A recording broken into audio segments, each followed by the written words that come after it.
morning. So nice to have you join us today. As glad as I am to say good morning to you, I was equally glad, if not just a little bit more, to say good morning to our first guest this morning. It's Kelly Flemings, who's back on the show with the Soddy Daisy Community Library. Good morning, Julie. Thank you so much for having me today. It's always such a joy to be with you. It's such a joy to know you're coming, and every month of the year you come on with these great books, but I knew you'd bring some Christmas spirit our way today. Christmas is my favorite time of year. If you've never seen the library, come see it. It looks like Santa Claus threw up over everything.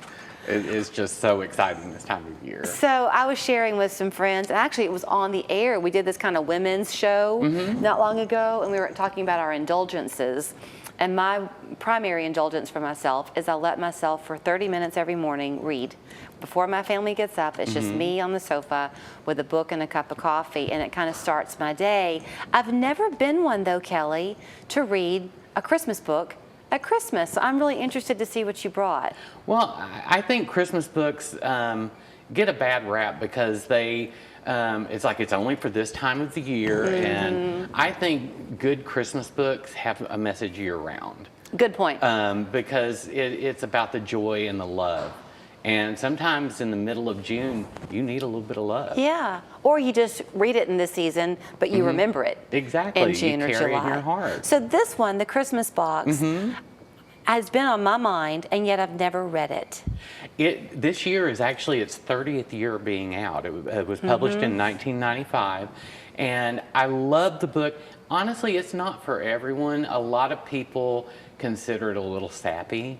But this time of year, you need to lay down your troubles and, embrace the joy and love of Christmas. Yeah, escape a little bit. Exactly. Into predictability. And it's such a short book. It's less than 90 pages. So it's like, for an adult, a lot of times that's, a couple hours sitting. Or Right. I think it's one of those books that you share with the whole family, spend a couple of nights and read it out loud to each other. Well, okay, that's a good point. So I mentioned I don't really read the books at Christmas. That's not 100% true, I'm realizing now. Because as my decorating continues, I have books I pull out that I just put around my house. This is a good one to do that with. It's a phenomenal book, and it's a beautiful message about family and love being the true meaning of Christmas.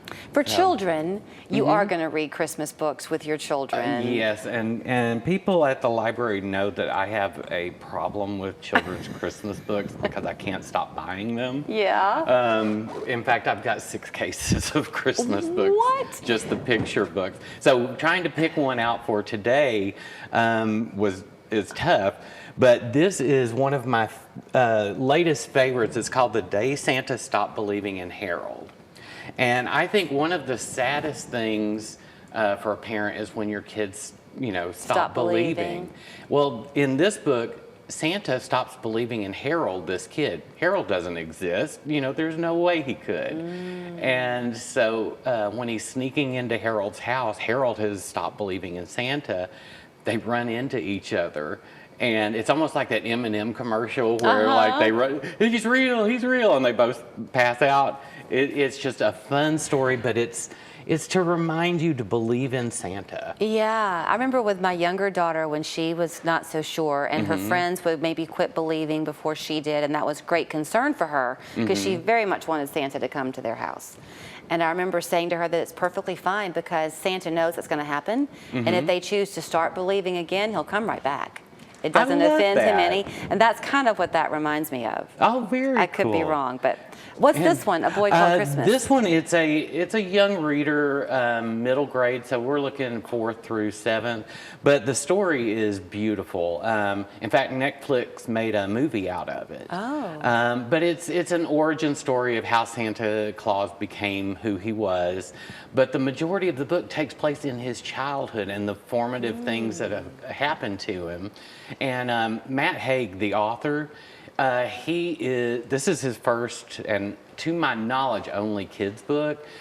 He wrote books like The Midnight Library and different things that look at life through a different lens, and it just brings amazing insight and joy into simple things. But his writing is phenomenal. This is another great one to, set aside a few nights and read it together as a family. That's a really... But read the book before you see the movie.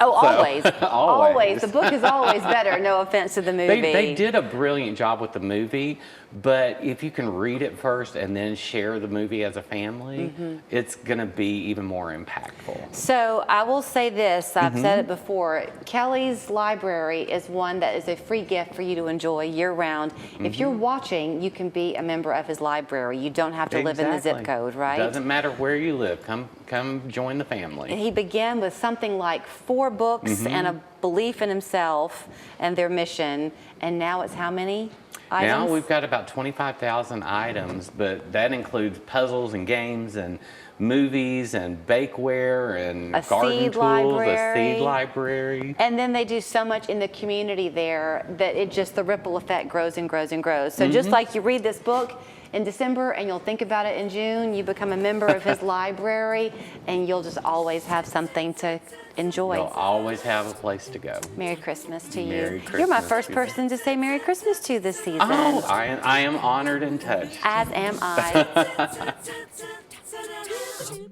Hi, I'm Trevor. Welcome to the Hemp House. Let me show you where the treats are. Our selection of local products allows the Hemp House to bring a little calm to life's journeys, whether you're blessed with 4 legs or just 2. The Hemp House, with locations to serve you or online at hemphousechat.com. This December 2nd is Giving Tuesday. Through CHA Gives and United Way of Greater Chattanooga, your gift helps our neighbors in need. When we give together, change happens. Visit ChattanoogaGives.org. Want to change the